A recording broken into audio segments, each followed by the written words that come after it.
Nice. Up to 8. Oh, we're alive. Oh, God.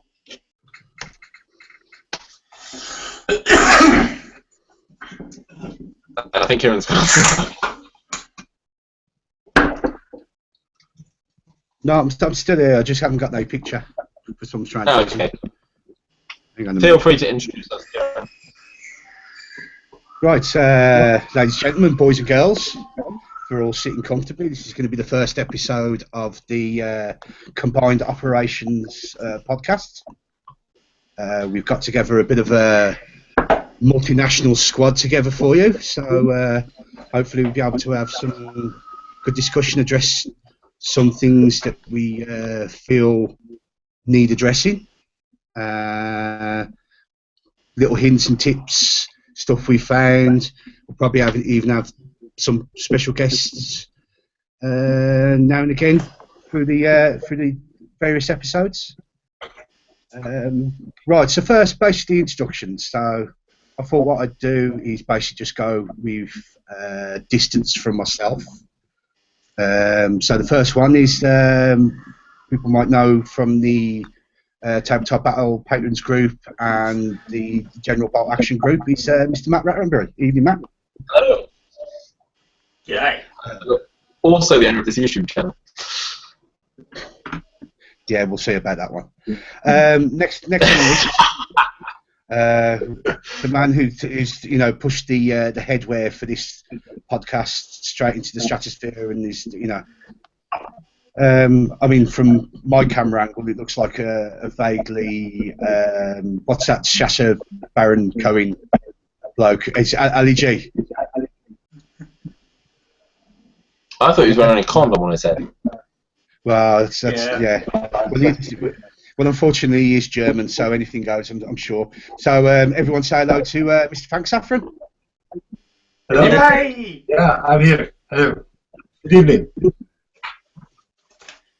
And then we did have someone else who was going to go in the next logistical shot, but I think he's got chaperoned into bars of ill repute in London this evening. He's not in his hometown of Norway, so you never know. We might be able to get Damon in so you can hear his sultry tones, even though a lot of people would have had enough of listening to him anyway. So last on the list, by no means least, we go a bit of time travelling to tomorrow morning, and we're off to Tomorrow Tomorrowland to see young Mr. Tim Stevens down there. How you doing, sir? G'day. Doing quite well, G'day, my friend. G'day, mate. Another shrimp on the barbie. Yee. Oh, Yeah, so racial shocking stereotypes. misrepresentation of stereotyping. Oh, terrible. Yeah, but everything's backwards down there, so. It really is. It really is. Yeah. Right. Technically, I had to turn my phone upside down just so I could get you guys the right way up.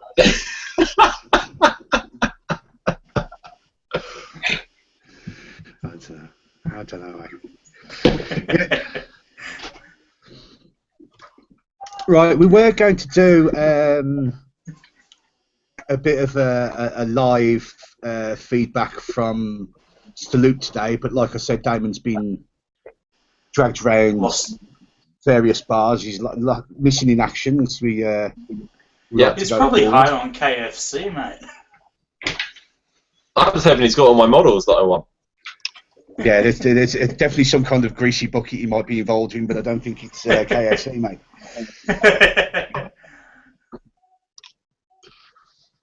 Right, so the first one we're going to do is a lot of the reason behind this podcast was that through various online Facebook groups and various other forums, we've noticed the prevalence for when people put up army lists that go into events or army lists they're building, this, that and the other, and they go on and say, give me your advice on these lists, guys, what's your feedback on that? It seems that there's a massive base of community who will go on there and go, you need to take this because this is more powerful than what you've got in your list. This will work better, and there's no real balance being brought forward to all action game. Yeah. So I mean, I don't know what you. Yeah, I mean, obviously because we've got, the members of this podcast, because we come from different communities with different levels of gamesmanship, levels of hardness of, levels of hardness of list and this, that, and the other. Obviously, we thought it might be better to get some kind of balanced view as to, where we feel, that this. You've got to take the smash face stuff to be able to do anything. Yeah, I mean, definitely.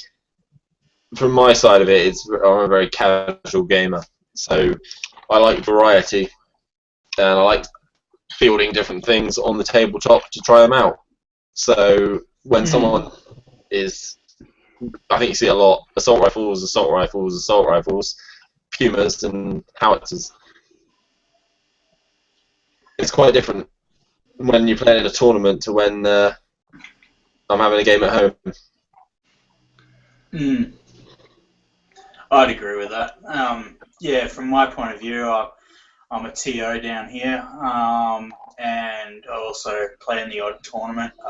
Played a lot of Warhammer before getting into bolt action, and it's because of that real competitiveness and that need to have the biggest, bestest miniature that I moved to bolt action, because I saw, cool, it's a historical game, people take historical stuff, and unfortunately it's not quite the way it is at tournaments. People feel like, that Warhammer, I guess, mentality, have to take the biggest and bestest, but you can have a lot of fun without it. And it's not just you having, from my point of view, it's not just you having the fun, it's also enabling your opponent to have fun as well. Yeah. Oh yeah, definitely. I mean, there is that little unwritten gentleman's rule that, so like, it's not only your game you've got to take care of, but it's making sure your opponent has a enjoyable time as well, isn't it? Definitely. I mean, I don't know. I mean, because you guys play a lot of other systems than me. I mean, I'm, pretty much bolt action is the only system I play at the moment. But do you find that it's a lot that players who have maybe only played bolt action as the core have a different mindset going to games and the armies they put out, rather than people who've come in from other genres, so to speak?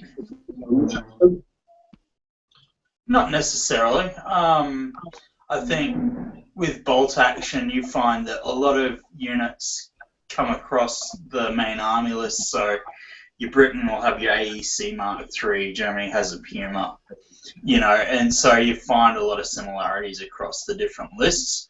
So you wind up seeing a lot of the same stuff. What was the question again? I think from what I've experienced tournament games-wise, I think bolt action's the main tournament game I've done, even though I play a lot of other games sort of at home. But you do see the same things appearing constantly. I think it's mainly German players and their assault rifles. I think that would be the main thing. But I've played a lot of historical lists as well, so bolt action does seem to have a fairly good balance of players at tournaments that split the gamesmanship with the history and trying to win. Yeah, but I think it's no wonder that people try to get the best stuff for tournaments, because I guess most people who play tournaments go there to win. So you take the best you can get, disregarding any historical stuff whatsoever. So I think it depends on what you want to achieve. Like Yeah, I'm not the best example because I'm not a real tabletop gamer. Just like Matt said, I do some little gaming with bolt action, but don't do other stuff like Warhammer or whatnot. But I can understand why people take the most powerful stuff to tournaments because it's obviously the way to win. So why not? True. That is true. Yeah. On the other hand, I myself don't take this approach. I have totally different stuff in my lists. I just take the models I like and I look like what did they really use, what would make sense in a certain combination. Yeah, because I had this discussion with a guy on a forum actually during this week, and he was putting a list together for a tournament that was based in a local game store to him. But his group comes from another game store, so they've got his group of players, and he was going to the tournament with another group of players. And he said the reason why he was taking a lot of the stuff in the list was because he knows his other group use hard lists. So he wanted to go with a hard list because he wanted to beat this other group. Now, to me, that was a bit... I'd prefer... If I knew that what I was going to was an open tournament, I knew there would be hard list there, I would get more satisfaction taking something themed, deemed as maybe a softer list, because that would give me a bit more pride and a bit more comeback to know that I didn't have to take the hard stuff to beat them. Ironically, that happened to me. A load of dice. I mean, they can't beat you if you anything you roll is sixes. Oh, don't go there. That's a whole kettle of shit. That actually happened in Australia at a 40k tournament. Someone was using loaded dice. Suffice to say, he's never played in a tournament since. That's funny. That is funny. Yeah. I think, but to be fair, my dice are loaded on the ones, so you know. Yeah, but you know, that's order check dice, though, isn't it, mate? Order check dice. Works both ways in this game. Oh yes. Oh yes. No, it's I mean, there is an arms race sort of feel to wargaming. You know, that guy's got a bigger gun than me. What can I get that's bigger? I mean, certainly between my friends, we play all sorts of games, and it's he's just bought that, so I'm going to buy that, and it you know you get that sort of competition between friends, but the way approaching tournaments, especially the bolt action side of it, the next tournament I'm going to, I'm taking the very sort of fluffy list rather than cheese. Yeah, I think what Kieran said just before, it actually did happen to me. The first tournament this year I went to, I took I knew everyone was going to play Beardy, so I took a Beardy list, Air Observer, Artillery Observer, because I play British, 2 recce vehicles, you name it. It was in it. And ironically, I just got trounced every game. My airstrikes seemed to come down on the Shaffy. Nothing went right, and I just went, right, fuck it. I'm not doing this again. And my new list, which is probably weak as hell in comparison, it doesn't really go past any super weapons or anything like that. It's got some pretty average units out there, but I'm looking forward to playing it because it's a historically accurate list, so it should be interesting to see what happens. Sorry. Who's the cat? Matt's trying to dismantle the place, I think. Yeah, literally, I'm pulling stuff apart as we go.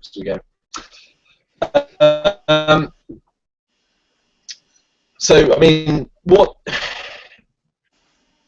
Kieran's obviously bringing up a specific example of stuff he's seen on forums and on group chats and things. I mean, what's the worst example you've seen, sort of looking around?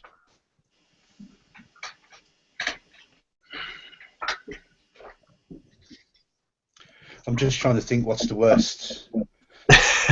there's been so many. Okay, I'll bring a little example into this. I'm involved in an escalation league at my local club.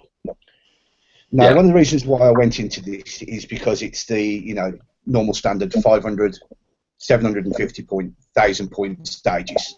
So you can do, if you want to bring a new army that you've never played before, you can learn how to best use the units and this, that, and the other, and it's all cool. You learn how to use the armor. Yeah. But it seems the 5 lists I've played so far was a US Marine list, which had like the squads with multiple bars in the standard air observer.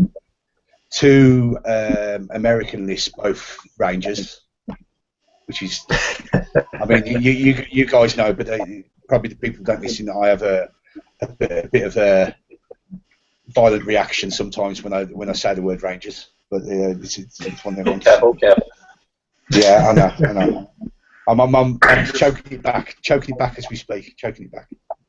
The other list was SS lists.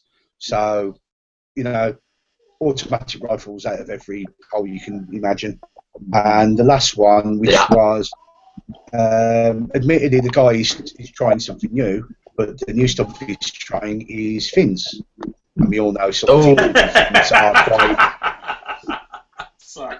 So, sounds like a certain... I mean, yeah, so when you put up all the stuff that you're up against, and this is it's pretty much a new club that I've gone to, but I went in with a Dutch list.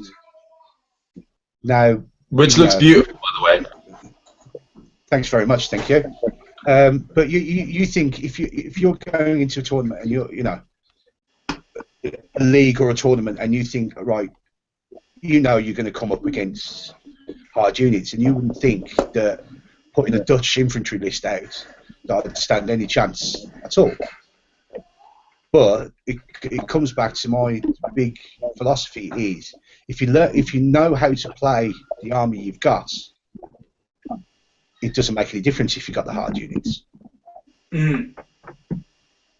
If you know how to use your squads together, and I think the word that it's bandied about is the synergy list, you can overcome a lot of the hard stuff that's put against you.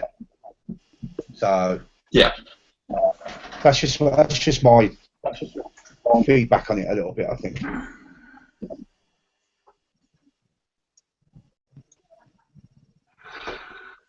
Yeah, I remember a game where I was against some SS cavalry, and I mean, you just buy it. you just take it, and it happens, and it's over. Maybe it's okay, maybe it's not. I have to admit, I don't like these overpowered units. No. Actually, they're allowed, so I'll have to face them sooner or later. So it's a thing I have to cope with, even if I don't play this. So.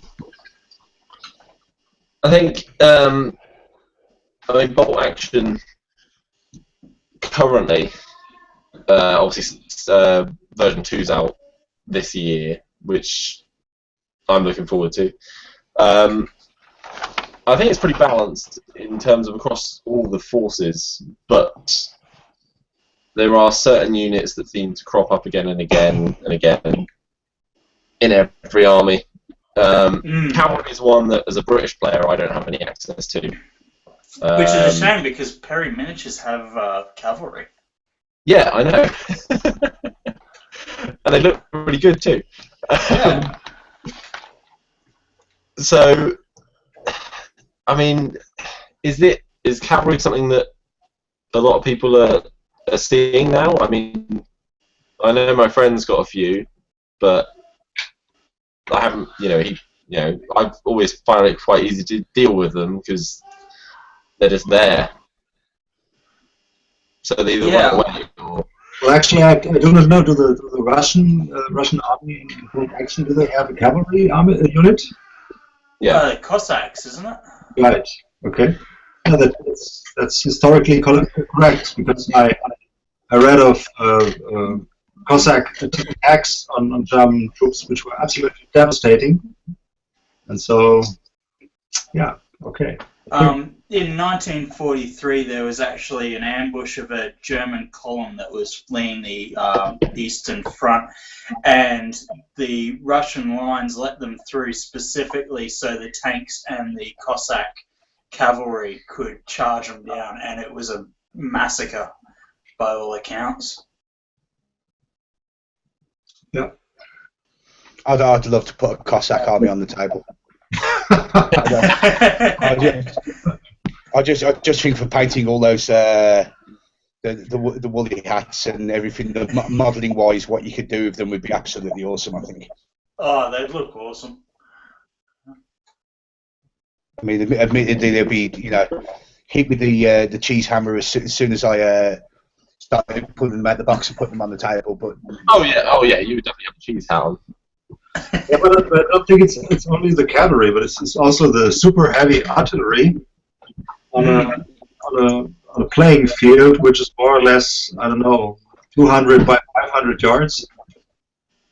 Yeah. Yes, I suffered from that in the last tournament I went to. Calibers which would shoot normally over 5 to 8 to 10 miles. And sometimes here's my massive artillery piece firing on the table the other side of the hall. Yeah.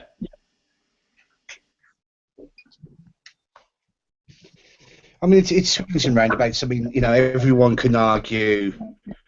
Everyone has their different unit that they're, most up in arms about. A lot of a lot of stuff people, talk about and put down. It's that and the other. To be quite, yeah. But to be quite honest, 50-60% of these people would probably have never played with them over more than one game, and they're just feeding off the fever that surrounds them, really. Oh, I've played against a lot of Yank Air Observers. They're horrible. I haven't. Not really. Really? Yeah, Oh, no. Americans are not someone I've faced at any tournament I've been to. Once. But they didn't take an air observer. Oh, there you go. See, Yeah. My mate, he turns around and he's, "Oh, Tim, I'm going to build a Battle of the Bulge list." Oh, wait, no, I can't be asked. I need my air observer in it. And that's kind of disappointing because, it's like, what are you doing, mate?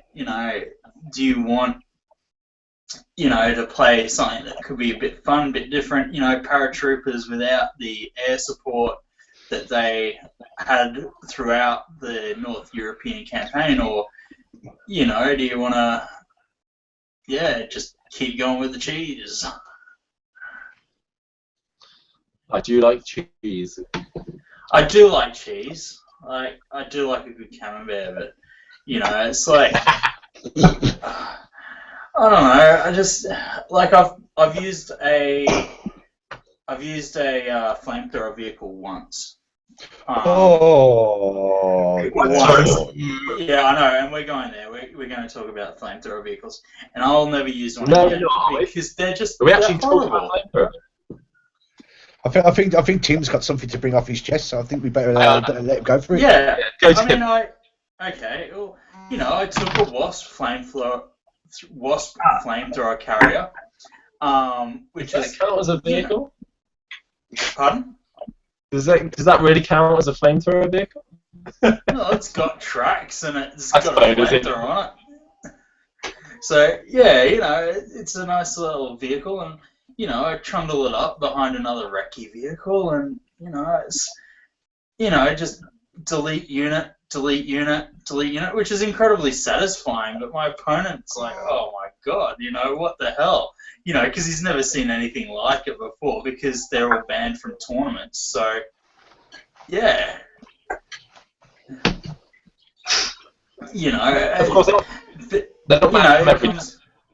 No, not in Australia. They generally are. It's okay. It's more of a down under thing. I think I've been up against them once in a tournament situation, and it didn't really impact it.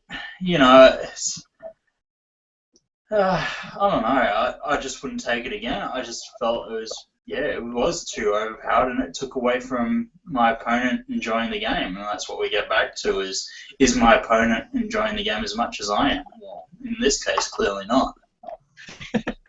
Because you're winning. Yeah, I guess like Frank said, that's the point of the game. You're there to win, but Yeah, the tournament. Okay. I don't know. Though, isn't it? Take the word for what it is. A tournament is where we go to win. Don't we? It is. I mean, a tournament is. The reason why I don't go to tournaments usually, because I'm not playing to win. I just play to have fun. The reason why I found the tournament which Kieran instigated earlier this year, I found so intriguing and interesting and nice. The big message: just play nice, have fun. It's something I can really relate to. But if you want to win, okay, then bring the Hummel. As cavalry. Yeah. I don't care. I just bring the Luftwaffe Felddivision. The Inex. They hit something. Yeah, mate. Put that 88 on the table, mate. That's kudos from everyone to putting it on the table. Yeah, it was awesome. Sorry, I didn't get it. Yeah, but saying that, I'm actually gearing up for a tournament actually next week. Okay. Next week? Next Sunday night. And this is run by a guy called Sam Lancashire, who's from the Download podcast. Yeah. And it's his second event that he's put on. And it's a very themed event because it's based around North Africa, Tunisia, Sicily. So that kind of, so all the theatres, it's all pretty much. I think it's all theatre selectors that you're using. That's pretty cool. So I've decided to put out the Hermann Goering division, which is from Jewel in the Sun, because I'm going to put Fanatic on my veteran troops to keep them in. But he put up the like a little overview of some of the lists that have been taken. Now, I'm just talking about the German side because there was 2 lists that had tigers in them, and there's one list that somehow has managed to get 3 88s in the list. What? Yeah, that's the way I've read it. I couldn't understand how they've done it. Like there's 3. It says 3 88s. Yeah, 3 platoons, 3 headquarter units. Okay. Well, the way I was thinking he's done it, if he's done maybe he's done the Hermann Goering list, and he's got 2 platoons, but the Hermann Goering list lets you put another AA unit into your list. So that's the way where he's got the 3. But I mean, it's just going to be, it's just going to look awesome on the table. I mean, how effective it's going to be in. I mean, because the way the tournament's running is that it's there was I think it was 11 Allied places and 11 Axis places. You've got an overall commander on each side and he matchups on the table, but there's no random drawing, there's no Swiss system or anything like this. And pretty much it's the first game is Allied defending, Axis attacking. Then it's what's seen as a bit of a max attrition for the middle game, and in the last game it's role reversal, so it's allied attacking and Axis defending. Now with something like that for 88 list, I don't think that's going to do. It's going to be up there when like the Axis are on their attacking mission. Well, on the defensive, I'm sure it's going to be awesome, but yeah, attacking is not really an 88 strong point. But it also depends about what mission you're playing as well. Because if you go, say, a point defense mission, where you only actually have to, say, one, and the objectives on the other side of the table, if you line up your 88s and just completely bomb anything that's close to that objective, it gives you a bit easier time, but it also all depends what mission you get. Yeah.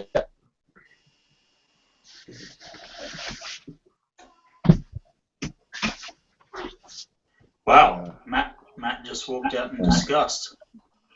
I think he has. Nah, he's gone to fill his wine. He's gone to fill his wine glass. I think that's what he's done. No, he's gone to empty his bladder so that his wine glass can be topped up. Okay.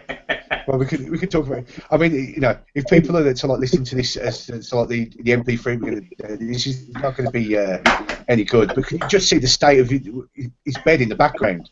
He could have made it, couldn't he? Oh, yeah. It's 10. What time is it now? It's like 10:30 at night over there, isn't it?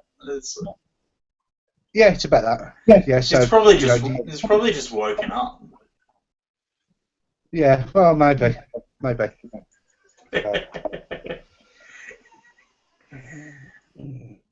mean, is there anything else we want to like bring up about this? I mean, I think we've touched on this power stuff and all the rest of it. I think everyone's going to understand what our feelings are against it. I mean, what we're going to do is, for the future, we're going to just going to go on and pick off army lists off the forums that people have posted up, saying, give us some feedback and, what do you think, is that the other? And maybe we're going to try and hit and give another viewpoint or another section of feedback, but it's not based on you've got to take this because this is more powerful than this. Yeah. So, and even if people want to send one in, feel free to send us your lists. Yeah, because there is the Facebook page that we've set up, so I'm hoping everyone will be hitting up for likes and all the rest of it, and whatever else we do with Facebook pages, and so we'll be putting bits and pieces up on there, links and stuff like that we're talking in the podcast. So hopefully everyone can check it out. So we're going to talk about the list we chose for this week. Now. Yeah. Oh yeah, we've got Ian's list, haven't we? That's right. Yeah. Yeah. This is from a couple of weeks ago now. Yeah, because he actually posted this list, and I'll run through it in a second. And this is the one that pretty much spurred us into doing this in this podcast. But he asked for advice, and he got some feedback on the forum, and he did make a couple of changes, and he went to the tournament and did quite well. But what he changed was not the big units that everyone was suggesting. So just run through what he put down. I mean, pretty much this is all regular until unless I give any other indication. I mean, standard he had second lieutenant with a buddy. He had 2 infantry squad, 2 late war. This is a US list, by the way, so people can get an idea of it. So he had 2 late infantry squads, 10 man each, 2 bars, NCO with submachine gun and rifles. Air Force forward observer, standard, isn't it? It just goes in every list. He had another regular infantry rifle squad, this time with NCO, submachine gun, 1 bar, 8 rifles. one live mortar team, sniper team.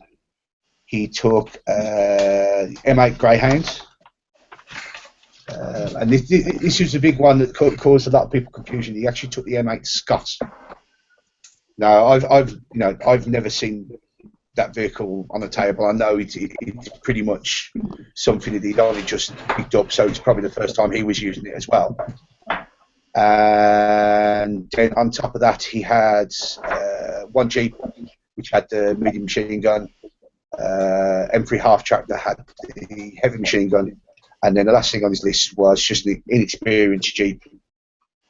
No weapons on it at all, probably just a little run round through his HQ squad, and that was his list. So, thoughts on that, guys? I from the outset, I liked that list. The only thing I would have changed was be the observer, and that's not because Yankee observer two airstrikes, it's beauty. No, it's because I'm scared shitless of using them after that tournament I had. Freaking roll a 1 and you're screwed. Like, your own units are screwed when you roll that 1, and so it's a phobia on my part. Yeah. And my advice to him would have been, don't put heaps of units in the half track. You're going to lose 3. Could you lose like 3 order dice from a stray shell that goes into it? Quite quickly there. And then, look, I like the M8 Scott. I think that was a unit that a lot of people were saying, don't use it, howitzer, light howitzer on it. You need to have a vehicle with a medium howitzer or what have you. But I take it, man. It looks cool. It's not something you see every day. I thought that was a linchpin of the list. It's going to make it stand out. Yeah. So it's just that sawn-off tank, isn't it? That's what it looks like. So it's got that cool factor of it. Yeah. Yeah. It looks really cool. Yeah. So like we say, a lot of people were saying, M8 Scott and this, it's not going to do this, that in the game. I think the big suggestion was the Sherman 105 because admittedly it's a better all-round vehicle, but you can't say that it's going to perform in-game better than the Scott, because at the end of the day, you're rolling dice, aren't you, and it's how you use it. So, So I mean, the way I came at this was I was looking at it and thinking, well, how could you make the list play better with what you got in there? Now, the thing that stood out to me was that it was an all regular force. Yeah. So I think it's gonna I mean the Americans as well, they don't suffer the penalty for moving. So they're a good regular army. The only thing they're going to suffer from is maybe once you start getting pins put on them, it's going to be passing those order tests. So what I thought was, is there any way you could upgrade that second lieutenant to a first lieutenant? Give yourself that plus two order. Now the one that stood out was the third regular infantry squad. I mean, because in there he's got the 1 NCI with the submachine gun, the 1 bar, and the 8 rifles. Now to me that sounded a bit more like a holding unit, maybe. So I was thinking, well, to be honest, the way I'd do it is I wouldn't run those as regular. I'd run those as inexperienced. Put them in a building, and it's still going to put the same amount of firepower. Admittedly, then they're -1 for shooting because of being inexperienced. But even when they're moving, you don't get the -1 for movement. So it swings and roundabouts. And if you've got that first lieutenant quite close, they're still going to be passing order tests because they're going to be passing order test effects, aren't they? Unless you roll like Anders or. Yeah. You did not just say that. You're not allowed to say that. Remember when you are not in any way affiliated with tabletopbattle.com? Yeah, I mean, a lot of people, yeah. There might be a few people listening who don't really know who Anders is. I know, so like, you know, Tabletop Battle is sort of our go-to websites and battle reports and everything, but there might be people out there who don't know about it. So I'm sure if Damon was on here, because Damon's one of the guys from Tabletop Battle, he wouldn't be shut up about it for more than 5 minutes, and it'd be constant plugs and all of it.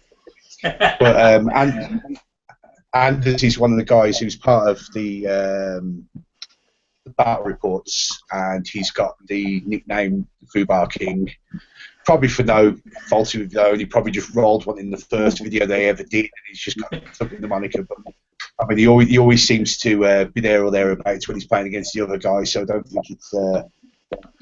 He consistently rolls a Fubar game. Actually, I did do it tonight. I was out playing, getting some practice in for this tournament next week, and I did Fubar tonight. So I can't say anything. I haven't Fubar at a tournament yet. First time for a game, Matt. Haven't lived. You're gonna have to pop that cherry sometime. It'll be in May, won't it? Norway. Yep. So we'll travel like however far it is just to Fubar like a million times. Yep. I wonder how demoralising it would be to sort of, like, you know, every pretty much order that you're trying to put in, you're going to go, you know, if you Fubar more than sort of like 3 or 4 times in a row, you're just going to, you know, throw dice against the wall and run out and just go, no. The stupid fetal position. To be fair, I was playing 40k, and I got to turn 2 the other day, and I literally put my dice down and walked away from the table because I'd lost by turn 2. Were you playing against Necrons? Yes, I was.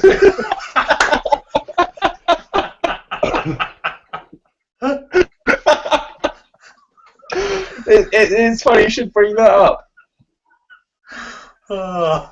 I think we need to have a therapy session. Oh my god! Section. It's always a good idea. It was half my army was dead, and I killed like 2 guys, and one of them had stood back up. Necrons are rerolls on rerolls on their rerolls. You know, it's just they're shocking, absolutely shocking. It's like I caused instant death to a Necron Lord, and it's like I failed my armor save. I'll fail my like regeneration save. Then it's like, oh, but I passed my regeneration save.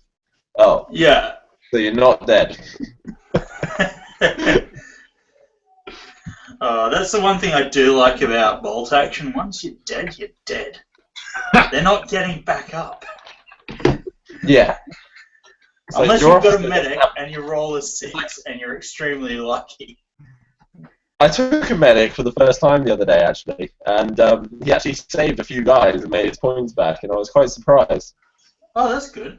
Yeah. I took a medic and forgot I had a medic. I didn't save anyone.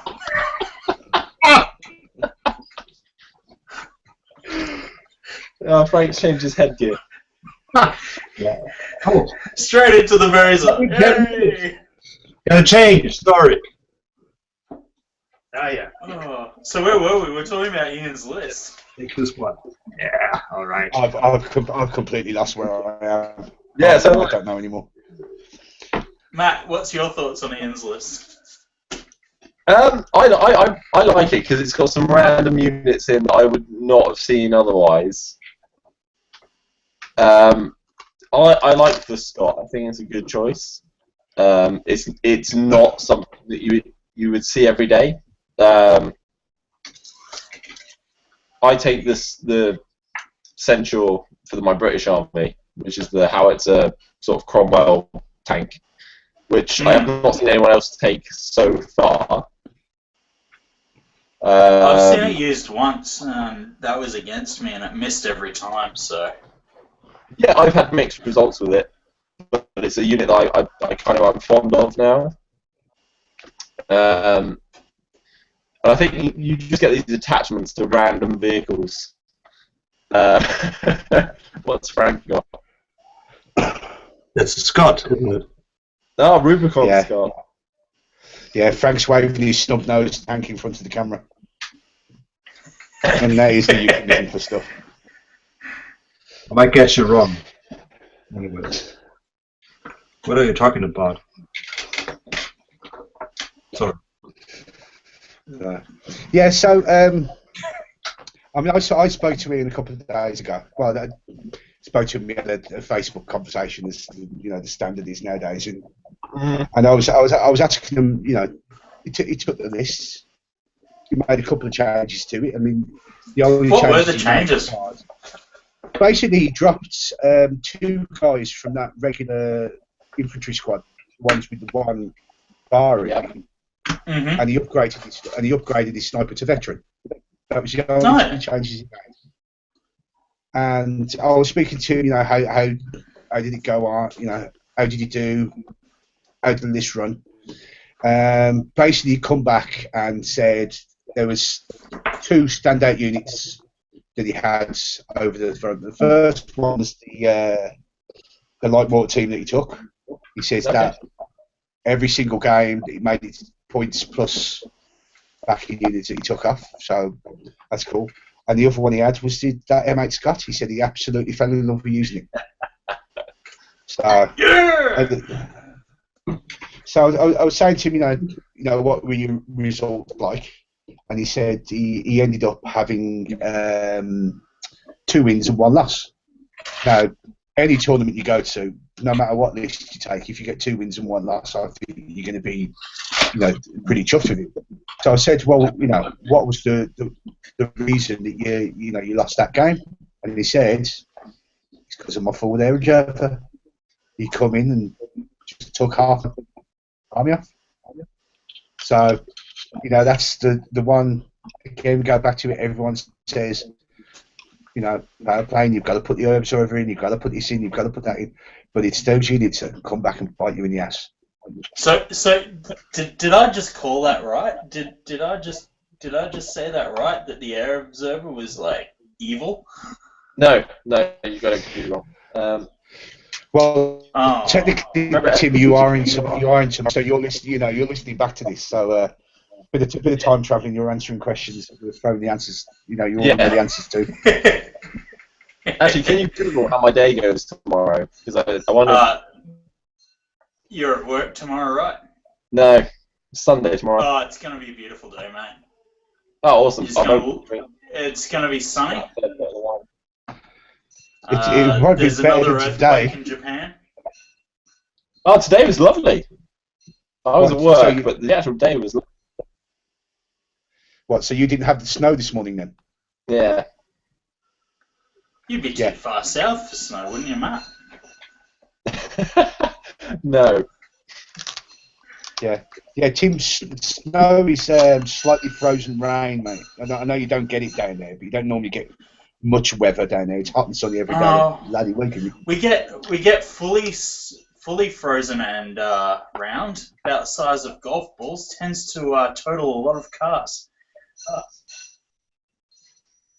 No, not snow. Oh, that's hail, isn't it? Oops.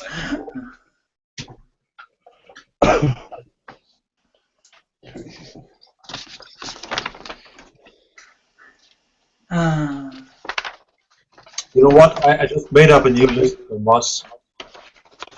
Oh, you made. Oh, let's hear it. This discussion really inspired me. Okay. One tiger as a veteran.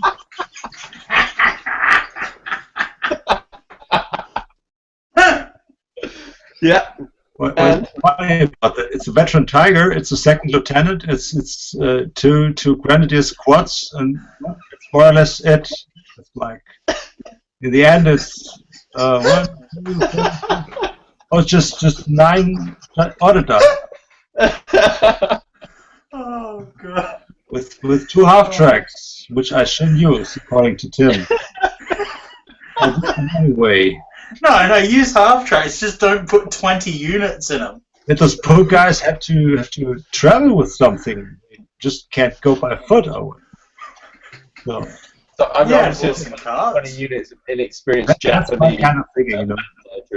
That's my thinking. See, that's something I'd like to see more in the game. Horse and carts. Yeah. Germans, yeah. But seriously, like in the Ostfront, they go into the into Russia with like 800,000 horses. Right. You know, it's right. You know, it's something that's really missed in bolt action. Yeah, and you know, there's some mathematics to it, and you can, for instance, if you want to tow a gun, you can like take 8 or 10 horses, but it wouldn't matter much if you put 2 or 4 or 6 horses more in front of the gun. It just won't move faster. It's an interesting topic now. But there's no model for it. No, that's the problem. There's no model. What do we do? Just run Cossack lists and just, everything's going to be on horses. There's lots of packs of shot horses. We can use them. Horses or yaks?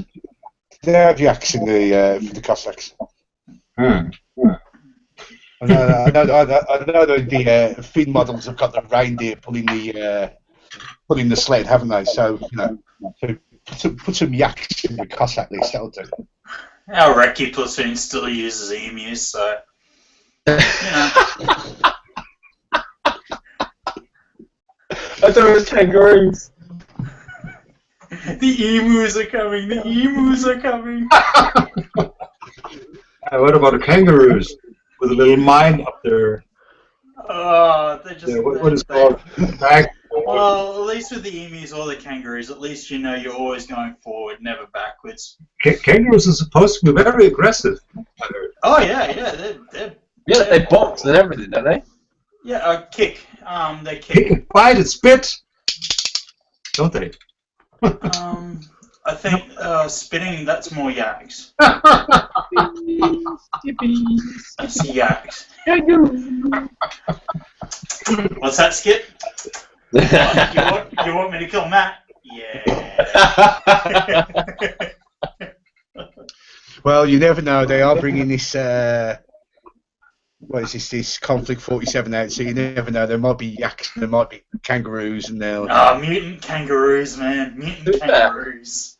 See now. Obviously, salute today. Anyone excited about what they've seen? Any previews from Salute? Obviously, none of us have been because I was working. But I've seen a fair few spoilers. Anyone excited about anything they've seen? I didn't get to. I haven't seen that much. I slept through most of it. Well, yeah, I suppose.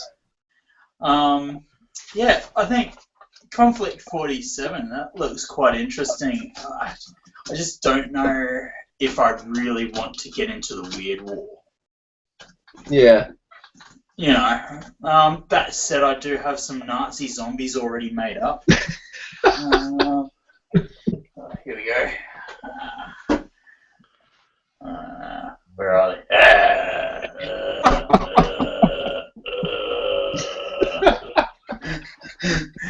Because everyone needs Nazi zombies. Last year we were running a tournament, and we actually included a mission where you had Nazi zombies spawning. And it was quite hilarious because these Nazi zombies would spawn in units of 3, and they just go towards the nearest enemy unit, or anyone's unit, whoever was closest. And they ended up taking out sniper units, anti-tank guns, you name it. They just pop up and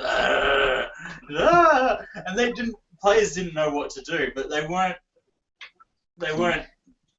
powerful enough to really do heaps of damage. They only did the damage where people weren't expecting it. So it's quite hilarious. A little bit like Plants vs. Zombies. Yeah, that sort of thing. Yeah. Yeah. I don't like zombies. Everyone loves it, except Damon. Damon doesn't like zombies. It'd be nice if it was here. Okay. It's too loud. Well, thanks for getting told off by the wife. Oh dear, too much noise. No problem. But she's gotta get to sleep because she's gotta get early at this hour. This is hard speaking English in the evening after 4 White Russians. 24. No, my wife has got to get up early next morning. So she just told me she will go to bed, which is right behind the wall behind me. Just banging on it. I think you might need another White Russian. Yeah, I just gave one. Isn't that vodka, milk, and that's it? Yeah, Isn't it? one part vodka, one part Kahlua, and one part. That's it. And sometimes when I feel a little harder, I just skip the milk and make the vodka.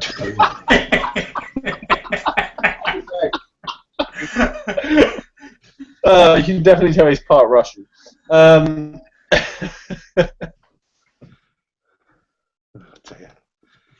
dear. I feel like I need to go get a drink now. I need to go get one. You should have. I've been Probably good don't all have. day. I'm going to go get one now, so you lot talk amongst yourselves. Just me and Tim, yeah.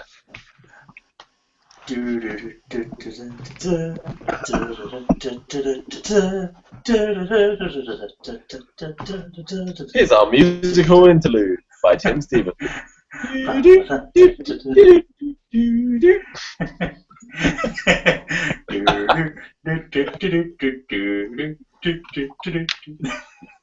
feel sorry for well, if we're are we taking a break now, or?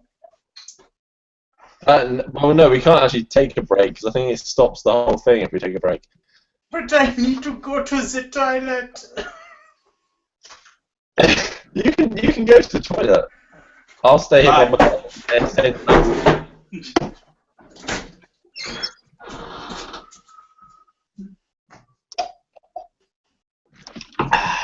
So yeah, people will leave comments below on the chat, and we will respond to any questions that you may have. Roger. Frank's back. Hey, and Kieran's back. Tim left me. With Tim? Dr. Biden. What do Australians call toilets? Yeah. Gunny? Something like that? Is that right? I don't know. We'll get him back and find out what the stereotypical naming is. We'll have to ask him which way it flushes as well, because there's that one, isn't it? It goes a different way than what we've got up here in the Western. Oh, no, it does. It 100% does go a different way. I've had that on many sources.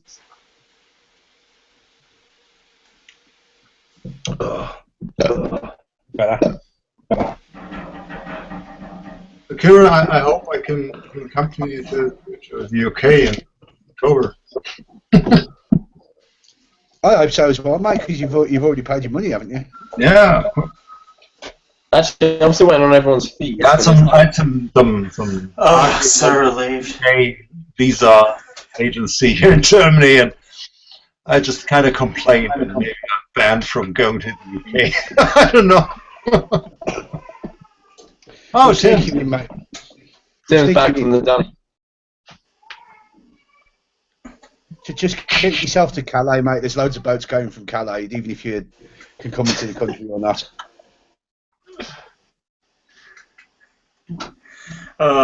Calais. I hear there's a lot of people in Calais, like just living in tents there at the moment. You mean the immigrants? Yeah, either that or it's a Norman invasion force.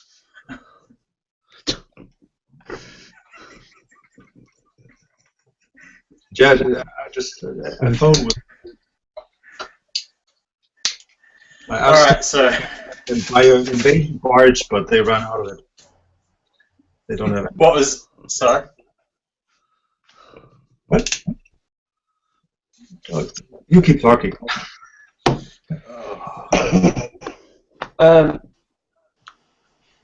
We went away and I've lost track of where we are. No, Jack Panda.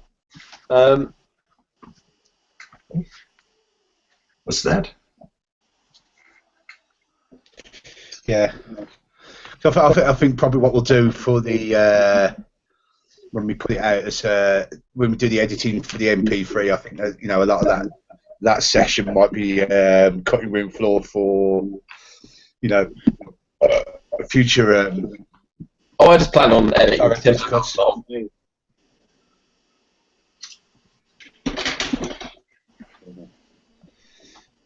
Oh, Frank's gone again. Those white Russians go right through him.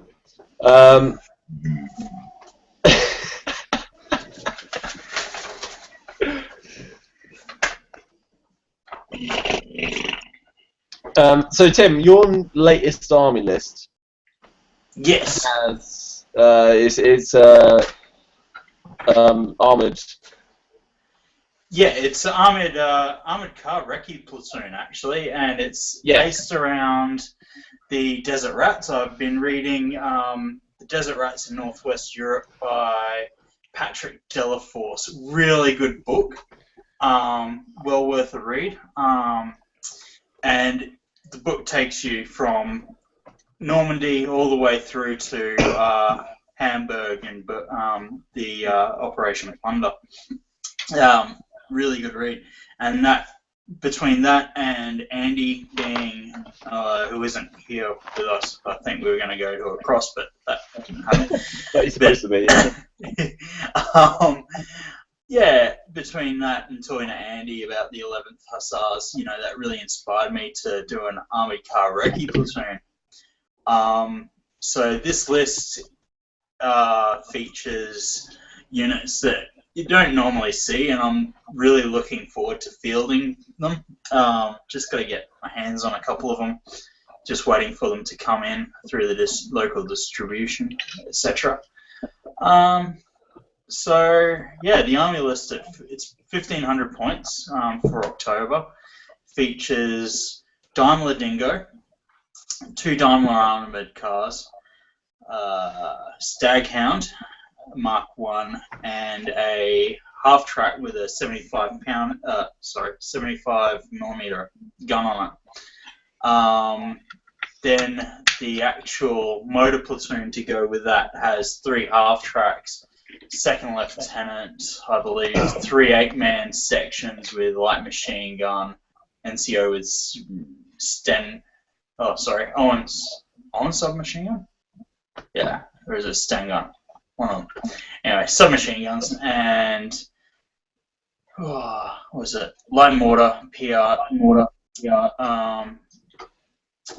medic and artillery observer, 6-pounder anti-tank gun, and Bren carrier for the tow. And that's about it. So yeah, it should be a nice little different list, I think, overall. Yeah. The Daimler is definitely not something I've seen on the table before. No, which one? The armoured car or the Dingo? Both. Yeah, well, that's it. And I've been using the armoured car so far, and I love it. It's just got the one.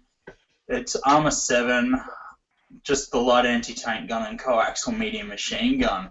But I love it. It's got a lot of character to it, and it's a bit smaller than your AEC, so you can hide it. But yeah, it just gets in and out of trouble quite quickly. The Dingo, I think, is going to be really interesting. I'm using that as my command vehicle. It's 80 points as a regular vehicle, so plus 25 for the command vehicle upgrade using the tank war rules. It's cheap as a command vehicle. Problem with it though, it's not an offensive unit. It's only got light machine gun on it. It's armor 8 though, but it's open top, so a lot of give and take with it. But it's going to be hilarious to see it running around the rear of the battlefield, giving these regular units a +1 to their morale and all the rest of it. So yeah, I think it's going to be a fun unit to take.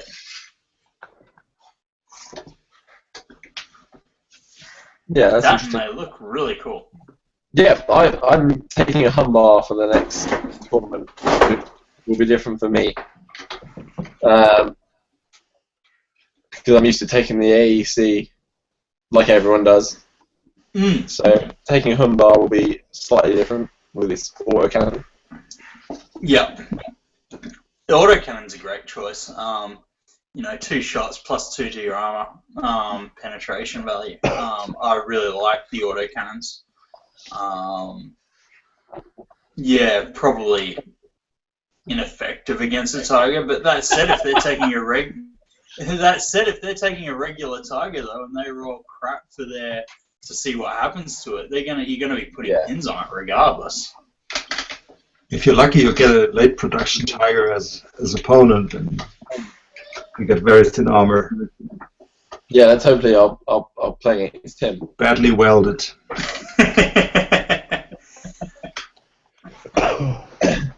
German production, just awful. Hey. So. Yeah. Did you know that they use wooden bullets in the late war, like 45? You're joking? No, I don't. They did. This is why you lost the war. Probably not. It's something personally I have to say. Tell you what, you learn something new every day of your life, didn't you? Wooden bullets. Every single day. Imagine they that. They didn't know that this wasn't paintball or airsoft, right? They just didn't have the material to make real bullets. Well, that's it. They just used wood. Same problem with metal, like the steel for the tanks. They lacked several ingredients for the for the steel, and so the steel was not the way it should have been. And that's something you don't see reflected in bolt action, because it is a beer and pretzels game, you know. It is a what? Sorry. Beer and pretzels, like rock up. It's not historically accurate. Like, no, it's not. You know what I mean? Like you rock up, you play, you drink your beer and pretzels, you go home, that sort of thing. Yeah, right. Right. But you don't mind about cavalry when it comes. Yeah. I think that's the first time I've heard of bolt action being referred to as a beer and pretzels game. I think it is. I do believe that. You know, what's wrong with that? I think that's a really good thing.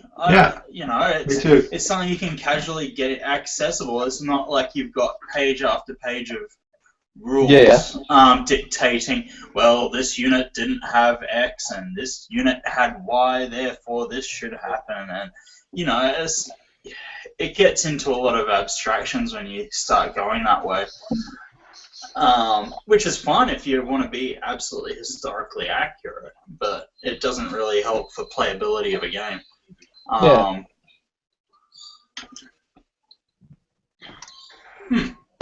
Right.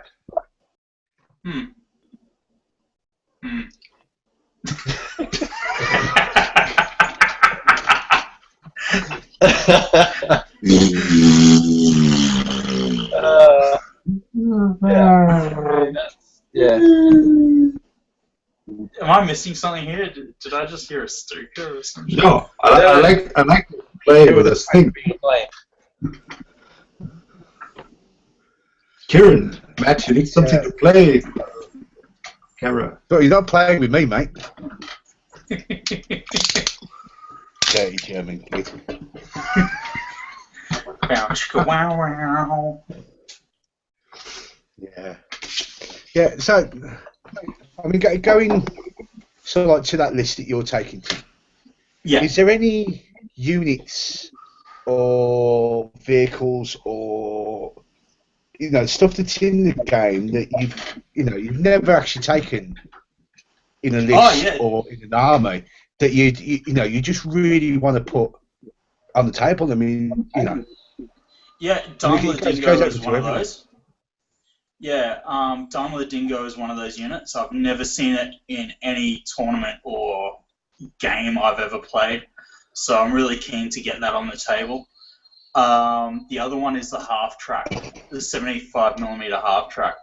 It's you watch your Kelly's Heroes or your other war movies, and they're always in there, and they go, they've got them there, and they're using them, but you don't see them in game terms. I think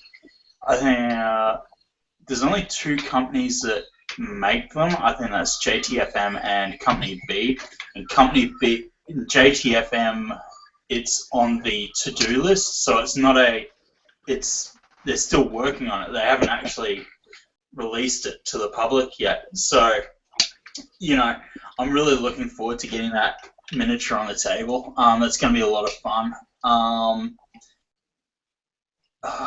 Other units. I've been running commandos for a while now, so I'm looking forward to running more regular British infantry. Commandos are great and all.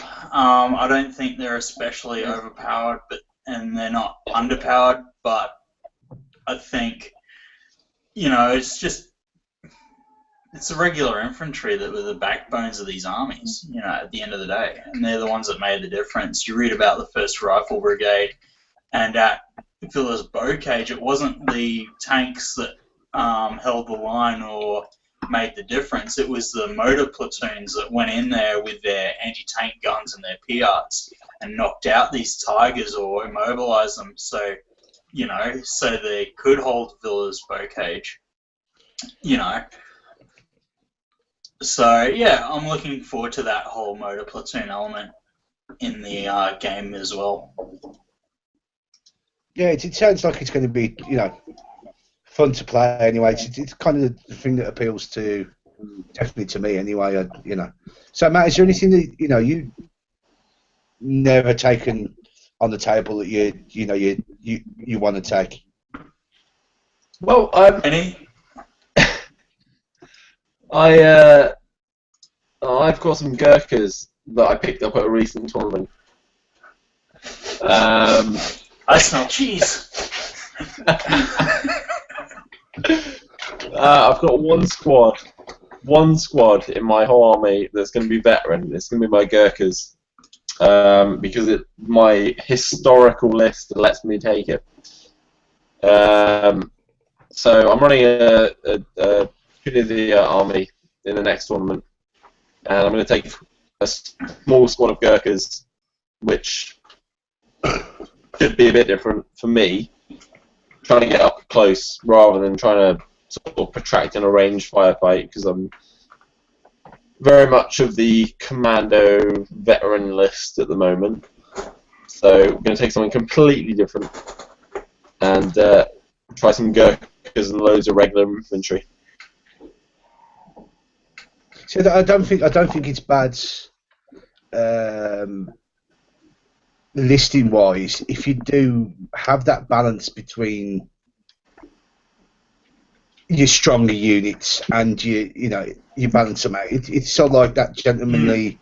Yeah, I'm taking this really powerful unit, but I'm offsetting this with something that's not not so good, rather than just taking everything that's the best, that old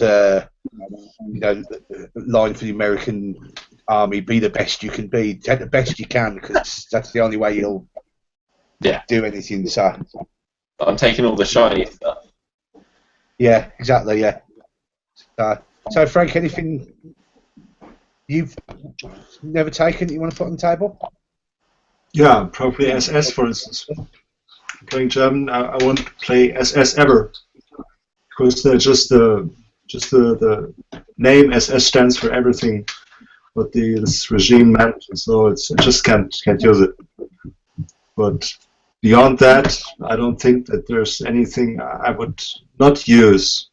So I think I would always try to put together some list which makes sense in some way. Yeah. For instance, if I should take 388, which is a valid list, if you think of a battery of guns, then you have 388 and maybe 1 or 2 MMGs and some soldiers. So that's it.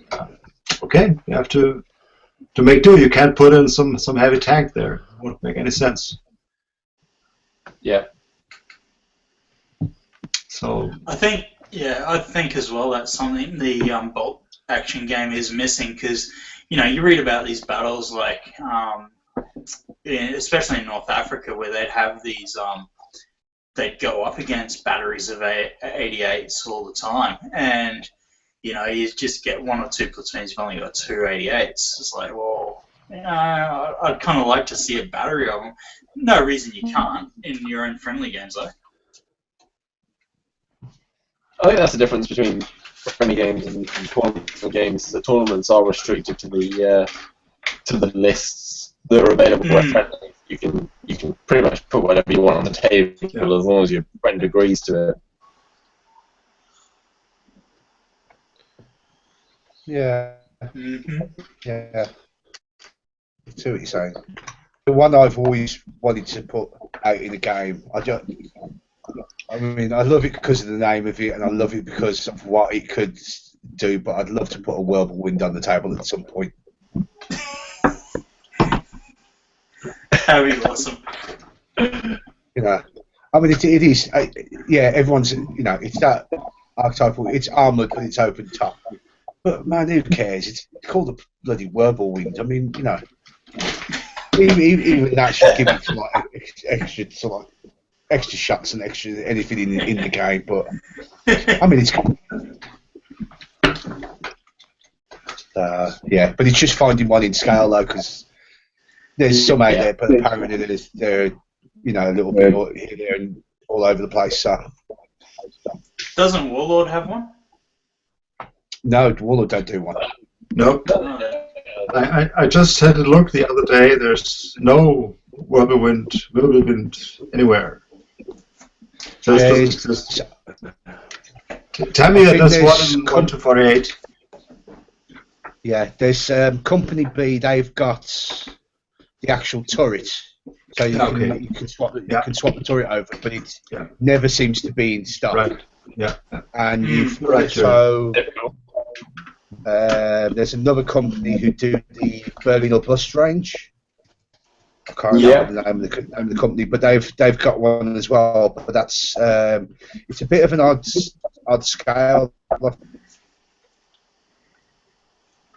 think it's 1-60, but it's just if you were to put it in, especially with maybe the artisan figures scale and all the rest of it, it just wouldn't look right on the table. I don't think so. It's just a bit more scary to try and find. Hopefully, someone will do one in the future.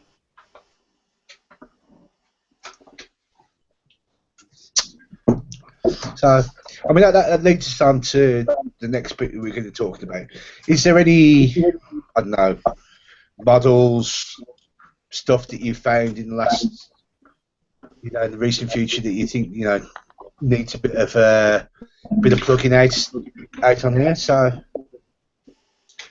anything you've been bought that you think, that's really good, Not a miniature as such.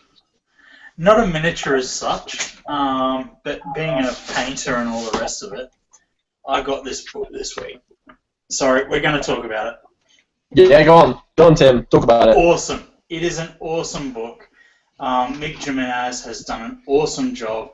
It takes you right from A through to B, through to C to Z, on how to paint your wargaming tanks, from a basic level all the way through to your advanced techniques.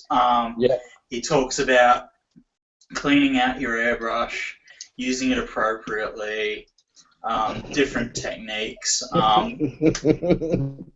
For those of us that own an airbrush, it's worth the investment. Look, seriously, guys. No. If I could afford one, I would. Don't stop buying miniatures. Buy an airbrush.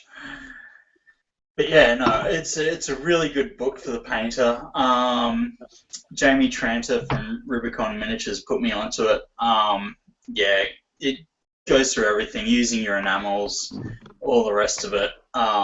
Yeah, I'm in love. I can't wait to go to that next stage, and see what I can push out.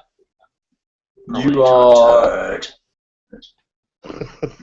without being rude to anyone else in the party, you're possibly one of the most advanced painters here, Tim. No, I don't know. Oh, Matt, you can't say things like that. He's right. He's right, though. He's right. I mean, Kieran's Dutch looks lovely, and Frank's German's great. You know, my British look like shit. But I mean, Tim has painted stuff, for charities, should we say? And they look fantastic. I think we could give it a plug. Okay. Well, we'll plug that. So we've got the Tabletop Battle veteran auctions that Damon and Svein are supporting, which are raising money for veterans everywhere. And you can do that through the Bolt Action Facebook page as well. Yeah, the main Bolt Action Facebook page and also the Tabletop Battle Bolt Action page. Yeah, we will put a link up. Yeah, we'll put a link up. I don't know if, Yes, we'll put a couple of links up for that. But did a great job with those. Yeah, I think it's an Aussie thing, but we don't take to praise that well. I think we try to stay as humble as possible. So, thanks, guys. Well, a load of bollocks. No, it's true. We don't like it. We really don't. And we struggle with it. Mate, who's someone who's lived with 30 plus years, having to listen to you go on about your cricket team and your rugby team and this, that, and the other, mate. Yeah, that's not true at all, is it? Oh no, I don't know. It depends. Are you talking to the actual cricketers themselves, or are you talking to the media? Of course, the media's going to play it up. Yeah, probably right.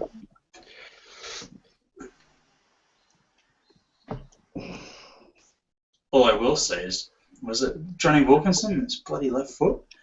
Yep. Mate, that was years ago. Let it go. Let it go, mate.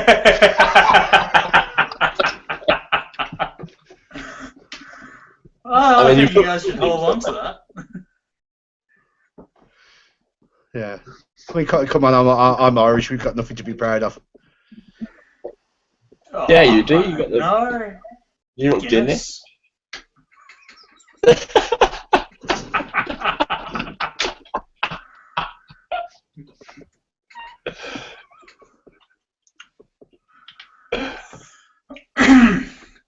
I don't know.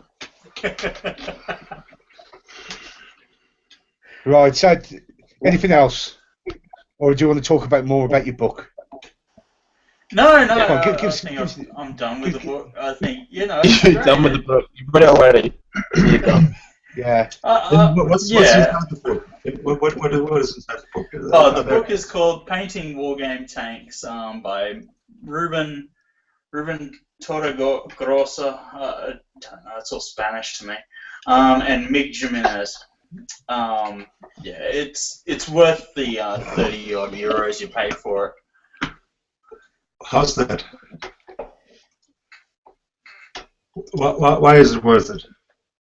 Well, it takes you through all the steps, and it leads you through it, through all your miniature painting. It just step-by-step guide on how to, it's like you do your base coat, you do your highlighting, then you add your camouflage in this way, and it talks about your advanced techniques and your basic techniques, how to use your pigments appropriately, where chipping should be applied, etc. Speaking of pigment, I bought some pigment the other day, Yep. and I generally have no idea how to use it. It's a powder. What do I do with it? Alright, Don't so put it in your nose, first of all. what you need is your white spirits. You got your pigment, your pigment fixer from MIG Ammo. MIG Ammo. Definitely get your fixer. But it'll work quite alright with your terps as well. The fixer's great because it'll keep the pigment on the tank. So you put your dust down on where you're gonna have it, and then you use the terps to move it around into the recesses or where your dust is gonna settle, and that'll leave it in there. And then you use your brush. You don't actually want to brush the pigment because that'll remove it. You just want to drop a bit of this pigment fixer onto it, and it'll just wash over through the pigment, and it'll hold it in place. And then you let it dry, and as it dries, it goes back to its original color, and you end up with your lovely dust. You can also use it to create mud. How you do that is you get a bit of your airbrush thinner and mix it in, and it creates like a mud-like powder. And you can use, where is it?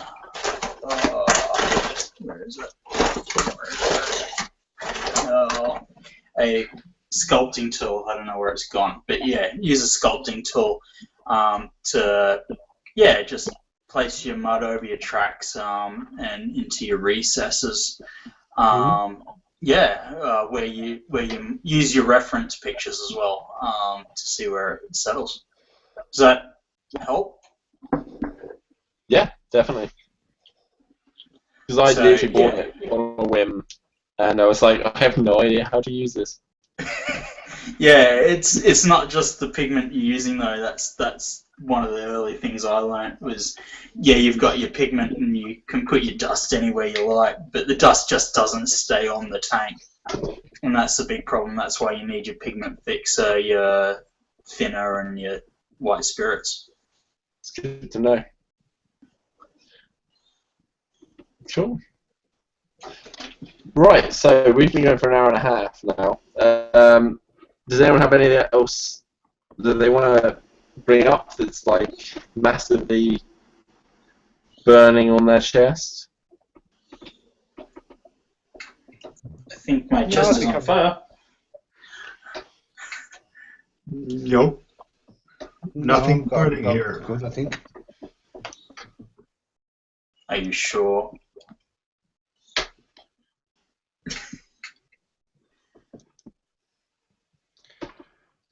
So, I mean, we've discussed army lists, we've discussed Tim's painting, which is awesome. We've discussed everyone else's painting, which is distinctly average.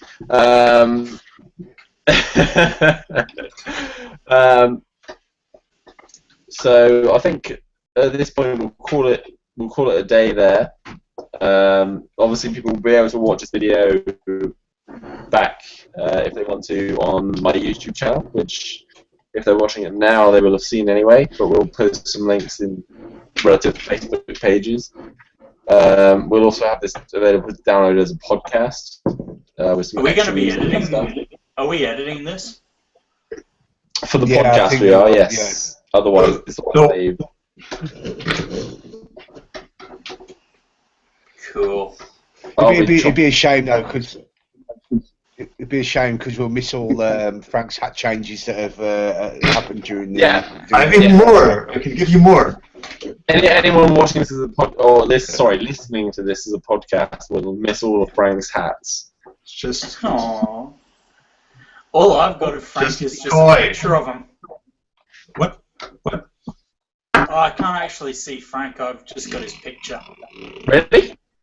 Yeah, it's weird. Oh. Yeah. Oh. Well. Hopefully everyone else can see Frank. This is a little bit like a whirlwind, you know? No, it's not, Frank. That's a joke. Ah! Oh, fuck. Whoa! No. Hey, look, it's Frank. I just broke the quad. Frank, There you go. That's just one bit of hobby advice: don't drink in hobby. I don't drink. Just cold coffee, you know. That's wise advice. Never drink and hobby. It could lead to a lengthy ban. You know what this is? This is super glue fixes everything.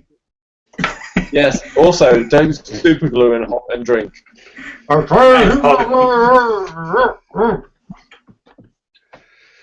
know. Don't drink a podcast. There we go.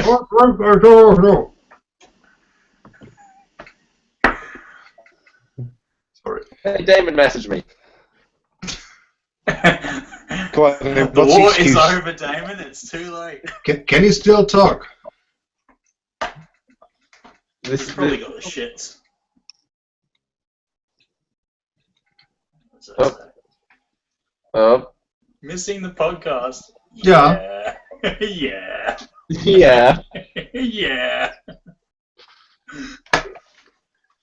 Yeah. Nah, well, do it. I bet he's going to blame it all on Andy as well, though, isn't he? Yeah, he's playing with Andy. I mean, no, I meant what I said. Yeah. Giddy up. Giddy up. No good. No good.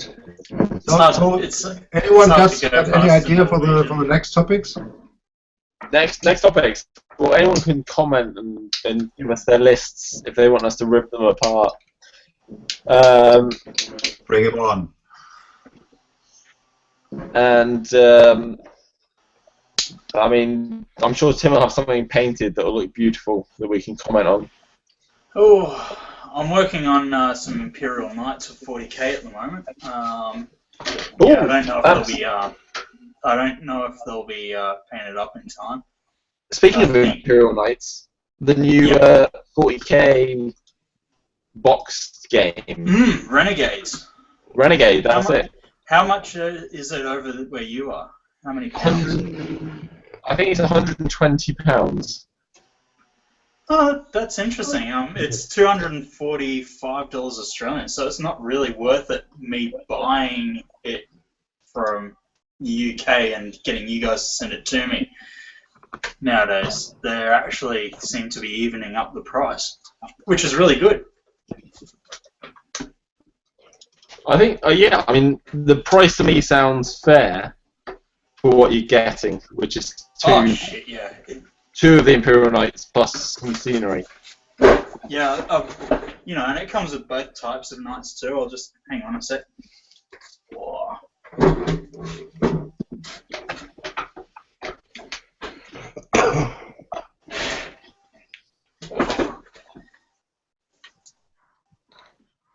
Yeah, I've got two of them behind me, so might as well. You get. That's what I made earlier. Yeah. You get two of these guys. It's really good value. Like, they're what, $180 Australian or 90 quid each. Oh, really? In Australian terms, in Australia they're not cheap. They're 150 to 180 depending which box set you're buying.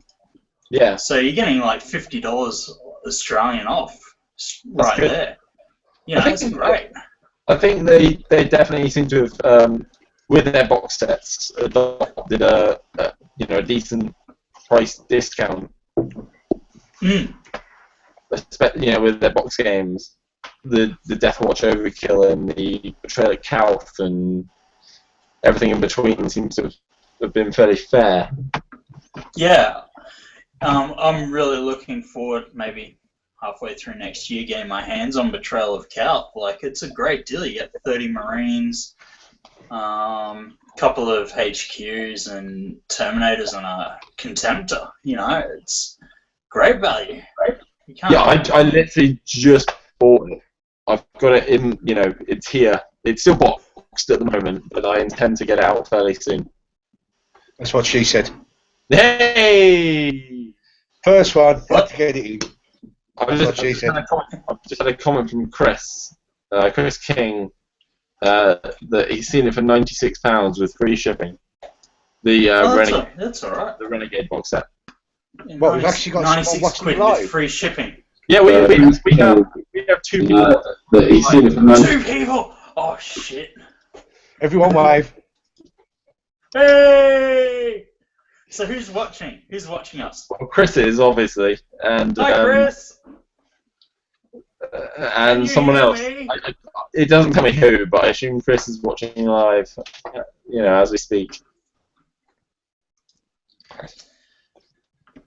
I bet it's Damon. I bet Damon's watching us. So £96 for Renegades. That's only $180. That's a decent discount. Is that from a that must be like a discounted dealer, not the actual web store. No, that's not GW. That's like a GW supplier. Yeah. That's it. Yeah, that. Ooh. So basically, Tim, if you want me to buy it for you. Ooh. Normally I'd say yes, but I've got no money at the moment. No, neither do I. I'm trying really hard to get to Norway, and even then it looks dubious as whether I'll be able to do that. And we're not talking this year Norway, we're talking next year Norway. So that's funny because I'm talking next year Australia. So Yeah, that'd be pretty sweet if we could get you guys down to Australia. I think I want to do Italy and Australia next year. So live in Australia for a year. No, I could get a job in Australia because my job that'd be sweet. Valid in Australia. Another whinging con. That's what I know, right? I know. It's just I can just come over and bitch about everything. Yeah. Oh, it's too fucking sunny. Yeah, it's so hot. I'm sweating all the time. What's this red thing on my skin? Oh, it's so good. It's called sunburn. Oh no, that's me in like 5 seconds of being in the sun.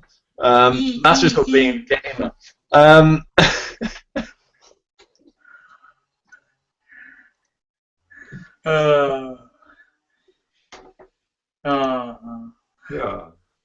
Yeah. Kieran, say something. This is awkward silence, Kieran. Kieran's just disgusted by the conversation. Like, I never go outside. Nah, never outside. An Irishman's natural colour is a pale blue, mate. That's what it is. Far too much beer to be drunk in pubs to be going outside in the sunshine. He's at home with the pub. Yes, I think for the basically rambling shamble that this has been, I don't think it has gone that badly that thought it was going to be. So, we'll get better. Chris seems to have enjoyed it. Yeah, we will get better at this, Chris. We do promise. Yeah. Yeah, please do not unsubscribe to us because we need our one follower. We need you. We need our one subscriber. Yeah. If you've got a webcam, you can be in the next video. Ask my wife if she would subscribe. At this point, Frank, your wife is doing it. That's a whole. Oh, I saved the phone. Oh dear. Hello. Don't drink and glow. Don't drink and glow. At this second, we have 3 viewers. Oh, do we keep going or do we? We've dropped down to 2. So I think at that point, I think Chris employed his whole family to. Oh yeah, it's definitely his daughter. I've played Chris to Bowl Action. He's a very historical player. He's actually he would be a good one to get on to chat to actually. He's he's not a power gamer in any way at all. He's very historical. And he's a very nice guy as well. It'd be interesting to hear from Chris, like as a button counter. Does he get angry when he sees, the wrong units in the wrong time frame. Like, No, he doesn't even get angry if I roll a 1 on my observer and it blows his unit up. Oh wow. We were playing a bit of a team game. Yeah, for the rest of his life. We'll use that one for the future. Use that one for the future. Yeah, definitely. So, because I'm sure everyone's heard enough of us rambling on now to. Yeah. No, I don't know. Yeah, definitely. So I'm going to call it there. Yep. It's been the Combined Operations podcast, and we're going to sign off from England, Germany, and Australia, and sadly not from Norway because he's pissed somewhere in England. Yeah, we did have these grand plans for crossing to Salute Live and all the rest of it, and it's like it just did not happen, did it? That's sad. No, mainly because we were drinking. Yeah. Drinking And I was good. at work. No. No excuse for it. No excuse. Tim's going to have a lovely rest of the day because he's got the whole day ahead. Yep, and I've got bolt action game tomorrow because I've got the day off, so I'm looking forward to that. Nice. So I'll see what happens. I might run a flamethrower vehicle.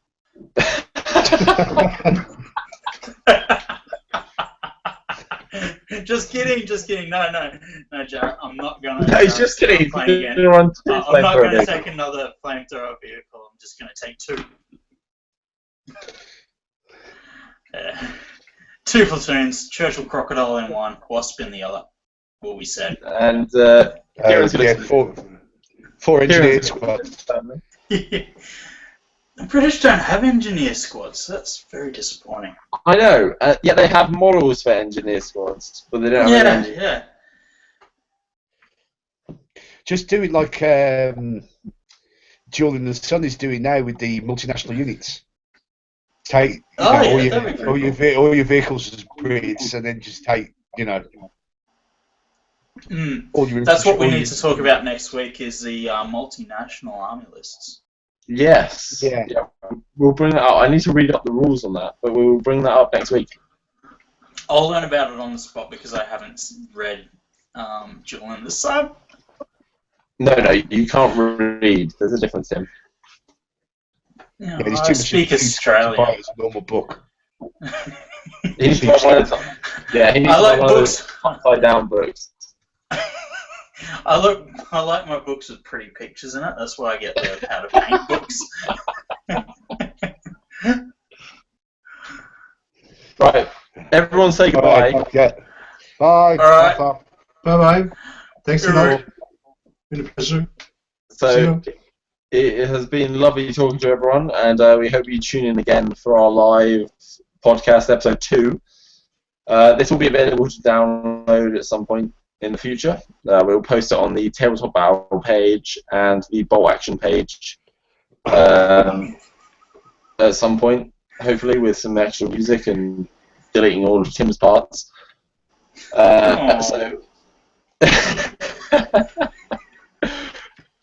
So see everyone soon, and hopefully follow my YouTube page, and we will be live again next week talking about some more random crap. This has been Frank, Kieran, and Tim, and Matt, and we will speak to you again soon. Bye. Bye. Bye. See you.